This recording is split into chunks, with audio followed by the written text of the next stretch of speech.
This video is sponsored by Aura. Disney spent $230 million on this film, and I can't for the life of me see where that money went. Snow White and the Constant Controversies is the latest in Disney's attempt to cash in on our nostalgia, and for the first time in a while, audiences seem to not be buying it. Saying the film is underperforming would be putting it mildly, with everyone and their mother coming out of the woodworks to say how this film is terrible. And having seen the film for myself, I kinda have to disagree. Honestly, this might be the best Disney live-action remake I've ever seen, because it's the only one I've ever seen. Yeah, that's right. I've managed to go my entire life without having to watch any of Disney's Frankenstein cash grabs. I knew my money wouldn't matter, but money is all Disney listens to, so I didn't want to give them anything. Disney films were basically my childhood, and I knew I wouldn't get anything out of watching a worse version of what I've seen before, especially when they're always trying to fix the problems of the original. Which does beg the question, why would I then decide to watch Snow White? Why, after all these years, did I finally cave? Well, here's the thing. I was curious. I heard so many people talk about how bad this film was, how it disrespected the original, and it finally hit me. I don't think I've actually ever seen the original Snow White. I do not have any nostalgia for this film, so this is actually an opportunity where I won't be forced to constantly compare it to the original, meaning there's a chance I might actually like it. Plus, the $18 tax write-off. As again, I was curious if it truly was that terrible, if it was just the controversies causing all the negative reviews, or like so many other Disney franchises, people have just gotten tired of their mid-projects over the years, and this was their breaking point. But you never know, people could be completely wrong. 2 hours later. Okay, yeah, that was pretty bad. Let's discuss, but first, I like to take my cybersecurity very seriously. I've been around enough to know just how easy it is for one unsecure Wi-Fi connection to leak all your info onto the dark web, and often, you won't even know about it till it's been way too late. This is why I am thankful to have today's sponsor, Aura. Are you fed up with the constant threat of data breaches and the anxiety of identity theft? Well, let me introduce you to Aura, a powerful all-in-one digital security solution designed to safeguard your personal information and give you peace of mind. With Aura, you'll receive instant alerts if your accounts are compromised or your personal data is ever at risk. And they don't just stop there, they also help you securely manage your passwords and protect you from pesky phishing scams. Aura has been a godsend helping me keep my information safe, and with Aura's family plan, you can protect up to 5 adults and just unlimited kids, so everyone you know and love can be protected. And let's not forget, you can keep an eye on your credit score right there on the dashboard. As someone who prioritizes online privacy, and you kinda have to for this job, Aura has been a game changer. Their comprehensive approach allows me to feel secure and focused on what truly matters in life. So if you're ready to take charge of your online safety, visit aura.com/sarcasticcourse or click on the link down in the description below. Get a free 14-day trial of Aura, giving you plenty of time to find out if your information is at risk and to get Aura to step in and take care of it. The best thing that I can say about Snow White is that as someone who can't fall asleep while watching any kind of media, this film got me pretty close. It's not the worst thing I've ever seen, but it's so thoroughly devoid of charm and energy not tied to Rachel Zegler that my eyes kind of glazed over while watching it for very long stretches. But to give this movie its flowers, Rachel Zegler, and that's it. Like, this woman deserves an award for having to carry this film on her back despite Disney doing her no favors PR-wise. While I think there's a couple things that don't work about Snow White's character, it's all clearly a result of the script and the direction. Zegler gave 120%. It would have been so easy for Snow White to come off as just annoying or preachy, given that she's supposed to be, okay, the voice of compassion in this cruel world, elevating everyone else, but like, no. I think Zegler made her come off as charming and caring, which is what they're going for, and it actually worked here, thank God. This is a miracle given how clearly her character has just been focus tested to death to be a positive role model for young girls. Zegler's also giving, the best vocal performance, and for all the shit she's gotten, I think we do have to stress that she is giving this movie her all. Sadly, everything else isn't matching her energy. Also, before we go straight into the negatives, the music in this film, fine. I have a terrible ear for music. I thought Encanto was just okay, so don't trust a goddamn thing I say whenever it comes like, oh, this music is good versus if it's bad. We all have our weaknesses. This is mine. But again, to the things I didn't like. Again, I haven't seen the original, I've absorbed some scenes from just being on the internet, but despite my lack of knowledge, I could still note like there's a strangeness to this film, and I think it's just the fact that it is fully cobbled together. At first I thought this was a symptom of them trying to just add more stuff to the original story, trying to pad this out to be a little bit longer, but then I found out about all the reshoots this film went through, and suddenly things made so much more sense. The story will snap between this attempt to capture the magic of being a fairy tale, only to suddenly become a more grounded and less interesting story. Credit where credit's due, I think they hide it well enough. It's obvious, but for little kids, they'll survive and not notice. But for everyone else, you can clearly see the story flip-flop between like what was original footage versus what was a reshoot, with those inconsistencies being pretty obvious. One of the easy examples of how the story is flip-flopping between two different scripts is like a line pointing out about Jonathan, the love interest, where someone says like, oh yeah, he just did a selfless thing. That is totally at odds with such a bad scoundrel he is. But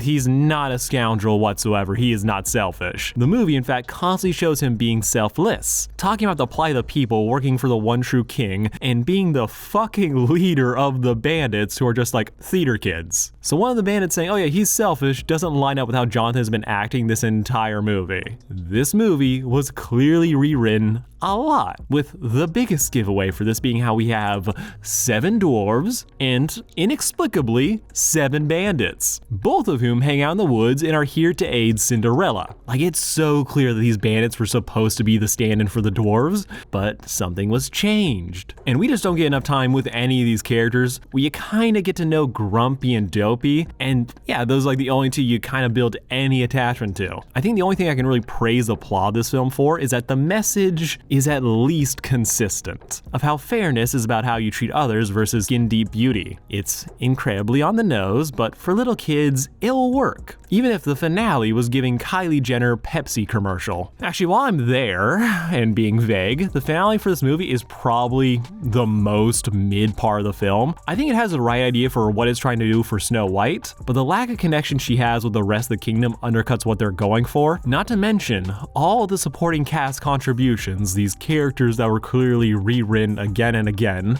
those all happen off screen, just because. With the Evil Queen's fate being hilarious and how it just rushes to get rid of her and to make it feel like it's her own fault, when really, it's just dumb. And speaking of dumb, to give my biggest, pettiest complaint, I spent this whole movie wanting to throw mud at Jonathan. Not for anything the character did, but Andrew Burnap, just as a distracting case of iPhone face. With this swaggering, supposed starving peasant just looking way too clean, especially with his Party City drip. I think I realized during the film that this dude looks like he belongs in a sitcom having a medieval dream sequence, and I couldn't unsee it. Kinda like how bleh his and Snow White's relationship is. It's stock Disney romance banter at its finest. Like, oh, playful, engaging, teasing. It's like, that's it. You've seen this all before. And it feels like all their dialogue together was written by a completely different person. And I'll say, while I like their song, if the story just like cut him out and instead had Dopey give a platonic true love's kiss, I would have been fine with it. As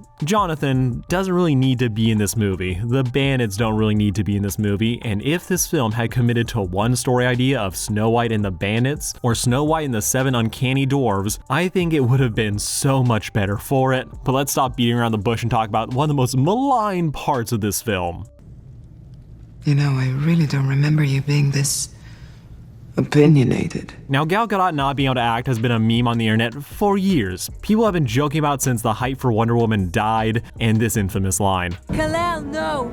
But much like my previous refusal to watch live-action remakes, I hadn't really seen Gadot act in anything but Wonder Woman and the Fast and the Furious movies. So while I liked a good meme, I was never sure how accurate they were about her acting. As someone having an accent and speaking their non-native language could be reason enough for people to be haters, especially after a flubbed or two line, but having seen the movie, I can agree that yeah, no, she's awful in this. Gadot was going for camp, but ended up giving drunk Halloween mom. The story isn't trying to make her sympathetic, it just wants her to be the evil queen, to have fun being hateable. But Gadot just brings zero charisma to the role, and I was just bored. The only thing I really enjoyed about her performance was just laughing at the exaggerated pauses and hand movements that just didn't work. I could see another actor having a ball with this, but in execution, it just feels stilted and reeking of someone trying to be extra. If she were one of the performers at Disneyland, I could see kids having fun with it and being a little bit scared, as she's in the room. But on screen, screen compared to the other people she's acting against, it just feels awkward. It feels robotic and so flat. This role was written to be different from everyone else, but it only ends up highlighting Gadot's struggle to own the role. Everything feels like a first take, and I'm surprised a movie with this much money behind it and this many reshoots just looked at this performance and decided to leave it as it is. Though to be fair to Gadot, the dialogue in this film sucks. It hits this bad combo of trying to sound like a fairy tale, but it also sounds just stilted and HR approved. People talk like a little kid trying to sound deep and important, when really it's just low energy and clunky. It's missing that sense of whimsy and fun that something like The Princess Bride had, with Gadot's dialogue being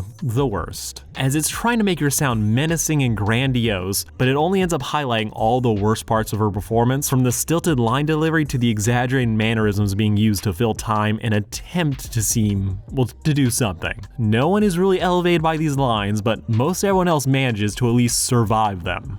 Overall, as someone naive and new to the world of the Disney remake, I think this film did a great job of convincing me that I have not been missing out on much. I went to this film hoping to be pleasantly entertained, but instead I just got a middling experience all the way through. I can definitely see little kids having a good enough time, but I don't see many people growing up and coming back to this one. 2025's Snow White feels doomed to be forgotten, with the discourse around it overshadowing anything else it has to offer. But I'm sure Disney will still make a mint off of this because toy sales, so fuck me, I guess. These remakes are never going away. Kalel, no! Alright, tell me what you all thought about Snow White down below, and just out of curiosity, did you watch the original? I've kind of always had the pet theory that Snow White and Sleeping Beauty are the least watched of the classic Disney films, so while big in pop culture, I kind of always wondered just how much nostalgia do people actually have to these films? Because yeah, the Disney Renaissance, kids actually grew up watching that, but Snow White is grandparent adjacent at this point. But that's gonna be it for me. Also, remember to check out my sponsor Aura along with all the other YouTube things. Peace out.